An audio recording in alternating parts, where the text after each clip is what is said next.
Hey guys, welcome to my YouTube channel. It's another day, but it's not just another day.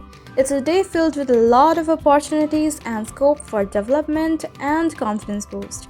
It's Monday, 9th March 2026, a day just after the International Women's Day. Today, we have our annual Departmental Students Seminar, in which I'm participating for the very first time. I've been a college student for about 3 years now, and I've skipped the last 2 years of student seminar because of nervousness. I have always been nervous to do this, but with continuous prayer and trust in the Lord, I have decided to give it a shot this year.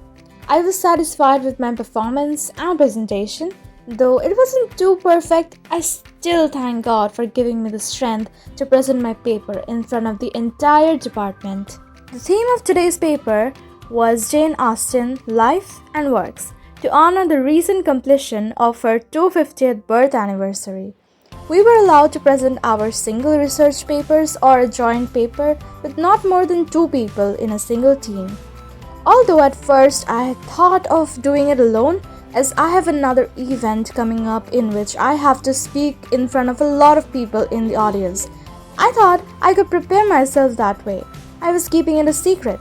I wasn't sure if I would be finally doing it.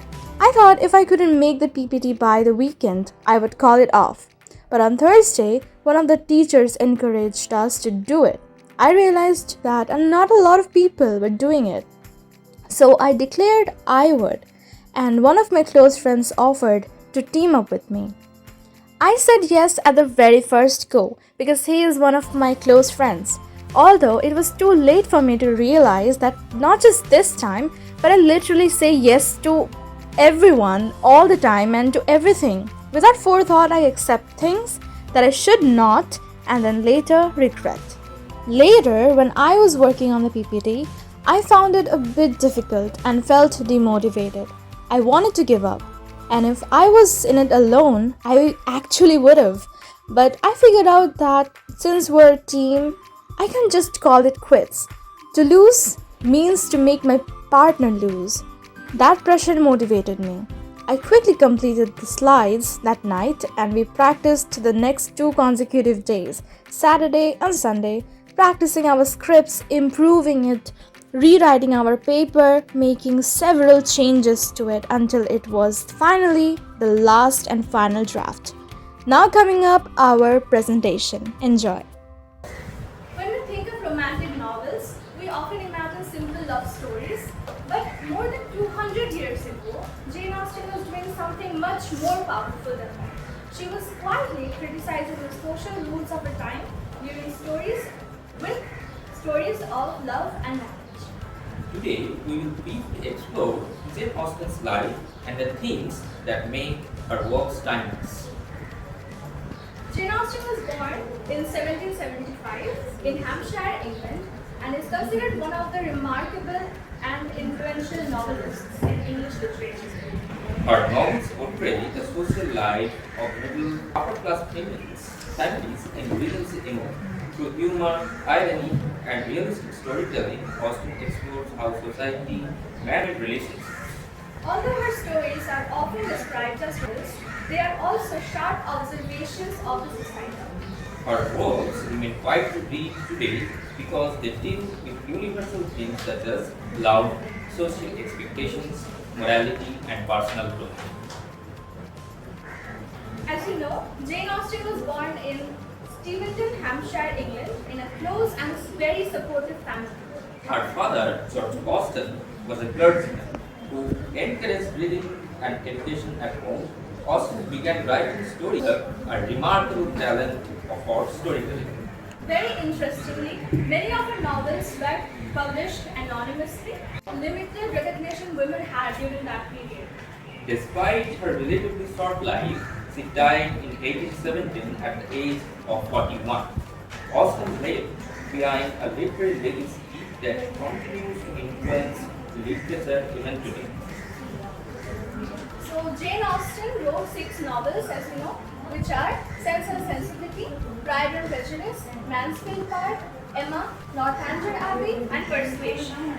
These novels focus on everyday life, particularly on love, marriage, family relationships, and social hierarchy. At this point, we may ask an interesting question. Was marriage in the 19th century really about love? Or was it about social status and financial security? This is exactly the question that Austen explores in novels like Pride and Prejudice and Sense and Sensibility. Jane Austen's novels deal with several important social issues. They explore how earth has equality for women, since women had limited opportunities for living. Her works also examine class distinctions, social expectations, and the importance of manners in society. In fact, Jane Austen's fiction is not merely romantic storytelling. It is a subtle yet powerful critique of the social structures and gender expectations of relationships.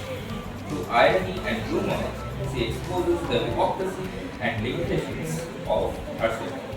Now, I have an interesting question for all of you. You can answer. Which one out of all these is your favorite novel? Anyone can say. Can I hear some names? Mansfield Park. Mansfield Park. Anything else? Pride and Prejudice. For me, it is also Pride and Prejudice, like everyone else. So, we have. I think it is a true universally acknowledged that everyone who has read Jane Austen has Pride and Prejudice as their favorite novel out of all the ones she has well, most because one of Austen's most famous works is Pride and Prejudice published in 1830. The novel follows the story of Elizabeth Bennet and Mr. Darcy, whose relationship develops from misunderstandings and personal growth. Elizabeth Bennet is particularly significant because she is portrayed as intelligent, independent, and strong-minded. She refuses to marry without respect and genuine affection, which was a old idea in a society where marriage was often influenced by wealth and status. Thus, the novel highlights how personal character is much more important than social rank. Jane Austen's works remain important for several reasons. First, her novels feature complex and memorable female characters.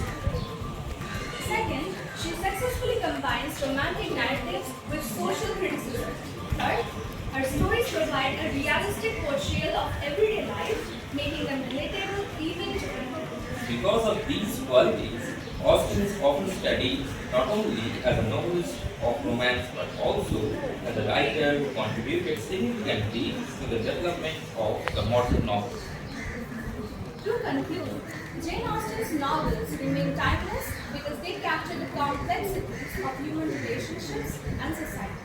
Through wit, irony, and realism, she presented the realities of love, class, and social expectations in the 19th century. Her works continue to inspire readers and scholars across generations. And in these ways, Jane Austen's books that even the smallest details of everyday life can reveal deeper truths about society.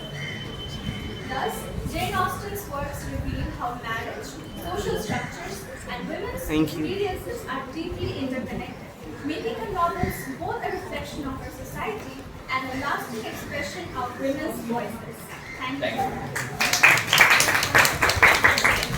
you. Austen began writing around age 11, producing a collection of stories, plays, and sketches known as Julian. What anniversary of the lady in disguise, Jane Austen? Recognized as something quite new. Jane Austen's literary vision portrays a very precise, polished structure.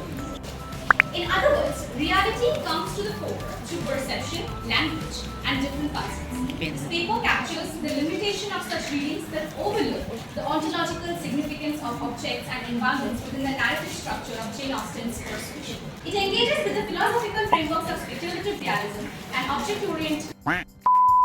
Her sister, Maya Dashwood.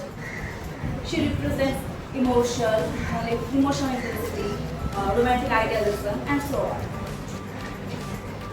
Austen argues that uncontrolled emotion and too much of expectation may lead to disappointment and poor judgment. Functions as a closed thermodynamic system. Now in physics, it refers to the system where there is no possibility of environmental ingredients, which means there is no exchange of new matter or new energy. And the closure